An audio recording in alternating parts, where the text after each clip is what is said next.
UFC 74 just finished this past week, and let me tell you, for a non-pay-per-view event, this was a pretty damn good card, and with it came a lot of beautiful knockouts, which we all love. With Jan and Rakic's competitive fight that ultimately led to an unfortunate knee accident, to Davy Grant's vicious ground and pound against the last samurai Louis Smolka.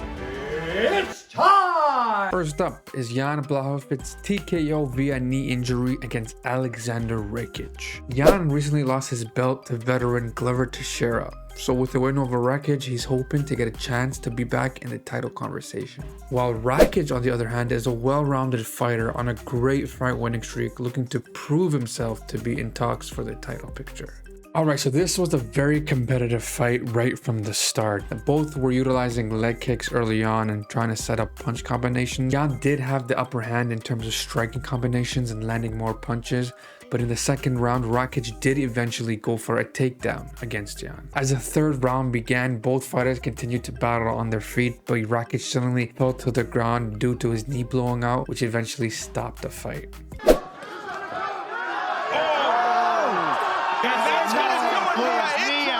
Like, I don't know, but man, next up is Davy Grant's God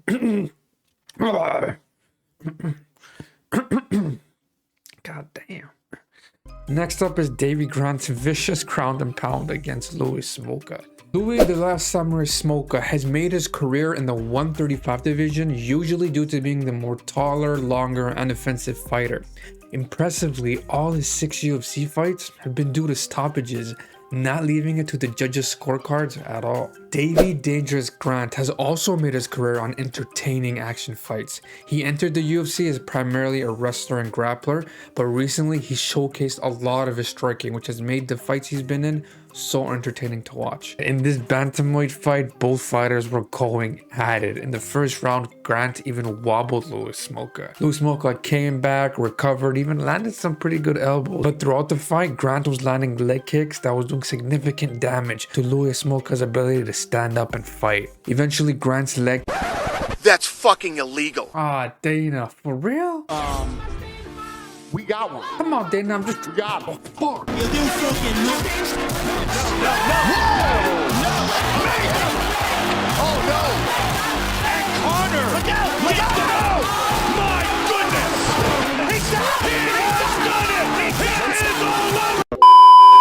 Right before continuing though, according to YouTube analytics, only 0.7% of you are only subscribed that are watching this. Come on guys, like help a brother out. So if you haven't already subscribed, please do and hit the bell so you don't miss a single upload. Lastly, stay updated on MMA and the channel by following me on Insta and Twitter at yamsMMA, and I'll follow you back. Link is down below in the description for those 2 platforms. Last but not least is UFC debutants Manuel Torres' dangerous striking combination against veteran Frank Camacho.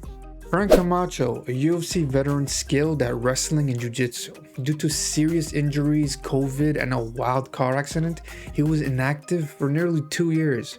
His most recent loss was to another UFC debutant named Justin James via TKO. Next up is Manuel Torres, also known as El Loco. He recently earned his UFC contract after an amazing run in Dana White's Contender Series. Torres is the new kid on the block, and he's known for his speed, brutality, and confidence when it comes to finishing fights. This next fight is what we as UFC fans love to see. Right from the bat, they were going at it with punching combinations, left and right, both getting into the pocket with each other. Torres was just putting Camacho in danger with all his striking combinations. And then nearing the end of the first round, Torres just landed a left-right that ultimately put Camacho right to the mat. Jab down the middle.